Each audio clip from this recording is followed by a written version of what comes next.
I was so into the show Heroes when it first came out. This was before the comic phenomenon had really taken off with Marvel and DC and blah, blah, blah, blah, blah. But that first season was so ahead of the curve and so exciting and so disappointing when it all went so wrong and got so bad. So you can imagine that when I ditched out on that show on its third season, when I realized that there are better things I can do with my life, that show went dark for a number of years, and then someone went, hey, you know what? People love rebooting things. Why don't we bring back Heroes? And they did.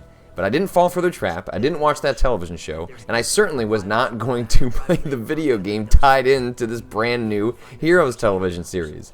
And yet, on Twitter, I heard from a person I know that they just absentmindedly mentioned, oh, it seems like some of the people that worked on Stranglehold and PsyOps worked on this brand new Heroes game. That sounds kind of interesting. Maybe they do something fascinating with it. And given that we're a week out from Rise of the Tomb Raider on PC and some other games, it's a little bit of a lull in video games right now. And I thought, okay, fine.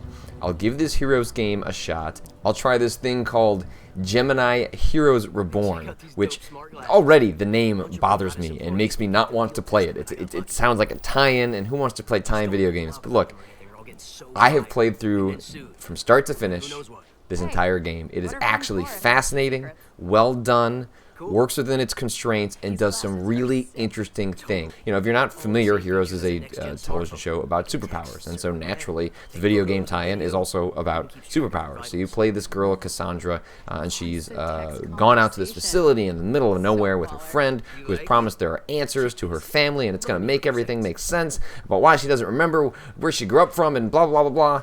And all of a sudden, she falls into the facility, and whether she bonked her head or she's nearby to what was happening, but her latent superpowers unlock for her. And this is a short game. It takes about 3 hours, less than to finish. And so this game doles out everything it has to offer really, really quickly. What it has to offer is really fascinating, cool time travel superpowers that you get, it seems like every 15 minutes in the first hour of the game. They're saying, hey, you want to do something else? Hey, you want to do something else? And it starts out with such an amazing way of representing what is possible with the powers in the game. It opens with Cassandra tumbling into the facility, losing track of her friend, suddenly finds herself in a gymnasium that is fully functional and fully featured, and it doesn't make any sense because in the present time this whole facility is a wreck.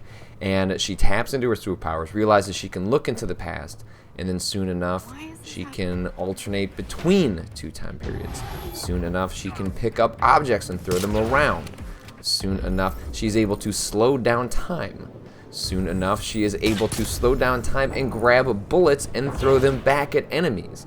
I think my favorite early one is your ability to be in one time period and not just swap over to the other time period, but just a peek. You're able to create a little window, a little aliased, pixelated world where you can see what's happening on the other side, and this allows you to get through stealth sequences, to spy on the guards that are in that other time period, and sort of set up exactly what you want to do. And so this game doesn't have a ton going on, but the few things it does have going on allow you to mix and match them in really interesting ways, so that every situation allows you to experiment and have some fun. The AI in this game is terrible.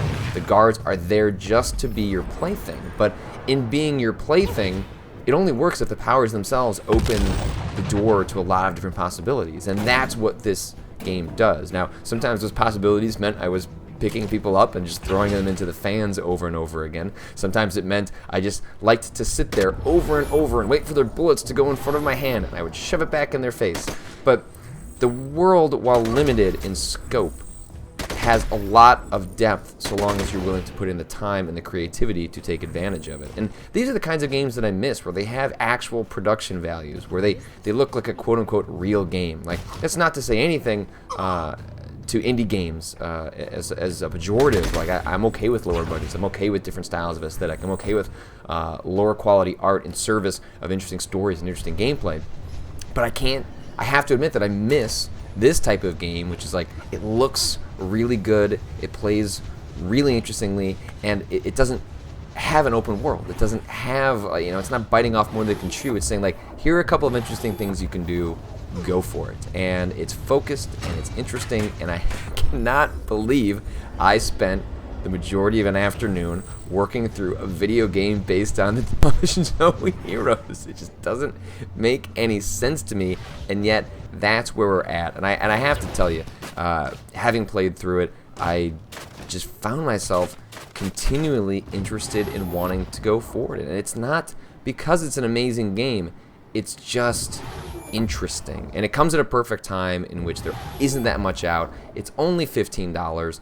It's on a couple of different platforms. I just have to say, I think it really is worth checking out. It's worth celebrating. It's worth showing that licensed video games don't have to be terrible, but it does require ingenuity on the part of the developers. It does require whoever's tasked with making the game, allowing them to do something interesting with it, and this is a great example of that. And what makes me sad is that I joke about the whole Heroes tie-in thing, but that's going to turn off so many people from ever checking this out.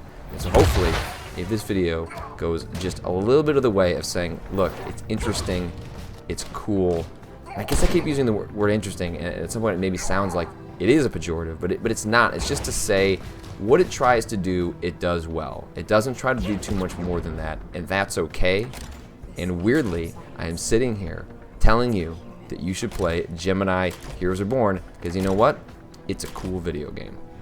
Hey, if you enjoyed this video, that's awesome. I'm happy for you. There's tons of other stuff around here. You might have watched me die at Mario. You might have watched me scream at horror games. You might have watched me react to trailers with my wife. You might have watched me share some of the coolest video games out there you've never heard of. There's lots going on the site. And YouTube, so that means what? You have to like, you have to comment, you have to subscribe. All those things help the channel. All those things help me. And I really appreciate it if you become part of the community over here. Thanks so much for watching, and hopefully I'll see you in another one.